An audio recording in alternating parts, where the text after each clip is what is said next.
हिमाचल प्रदेश के बद्दी में नकली दवा बनाने वाले गिरोह का पर्दाफाश हुआ है। यहां नामी कंपनियों के नाम पर नकली दवाइयों का जखीरा पकड़ा गया है। पुलिस ने जब छापेमारी की तो गोदाम में भारी मात्रा में नकली दवाइयां मिली हैं। मामले की हर पहलू से जांच की जा रही है। पूरी डिटेल लेते हैं हमारे संवाददाता ब्रिजेश कुमार से। ब्रिजेश जी बताइए, कैसे हुई है छापेमार कार्रवाई और क्या कुछ हाथ लगा है?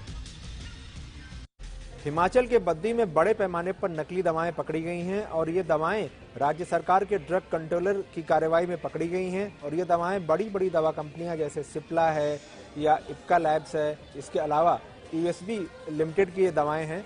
और ज़्यादातर दवाएं जो ऐसी हैं कि जो सर्दियों का सीज़न होता है, सर्दी बुखार जुखाम और एलर्जी से जुड़ी हुई जो बीमारियां होती हैं उनसे जुड़ी दवाएं हैं।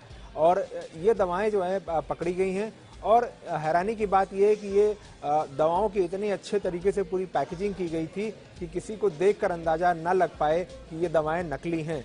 दरअसल इसका पूरा कारोबार जो है कुछ इस तरह से होता है कि बहुत सी कंपनियां इलाके में जो हैं वो न्यूट्रासिटिकल का लाइसेंस लेती हैं, यानी वो दवाओं का लाइसेंस नहीं होता है, जैसे कि कुछ विटामिन हैं या कुछ इस तरह की चीज़ें बनाने का लाइसेंस लेती हैं और उसके बाद वो ये नकली दवाएं बनाने के कारोबार में जो है लग जाती हैं ज़्यादा मुनाफा कमाने के लिए।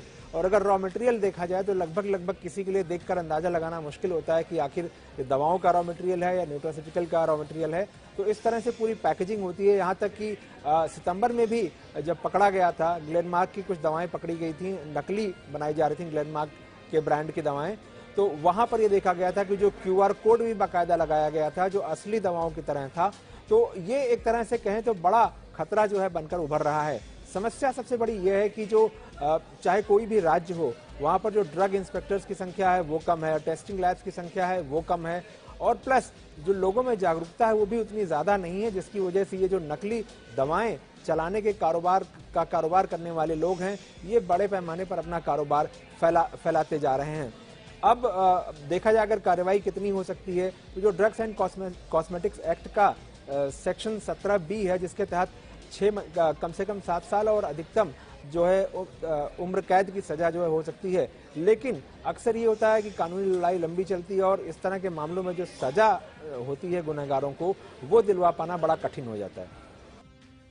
शुक्रिया इस तमाम जानकारी के लिए ब्रिजेश जी। तो बद्दी हिमाचल प्रदेश का बहुत बड़ा फार्मा मैन्युफैक्चरिंग इलाका है और यहां पर अगर नकली दवाइयां पकड़ी जा रही हैं तो थोड़ा सा अलार्मिंग सिचुएशन है। लेकिन नकली दवाओं का कारोबार हो या सब स्टैंडर्ड दवाओं की बात हो, जी बिजनेस हमेशा से इस तरह की खबरों पर फोकस्ड रहा है ताकि हमारे कंज्यूमर तक सही बात सही तरीके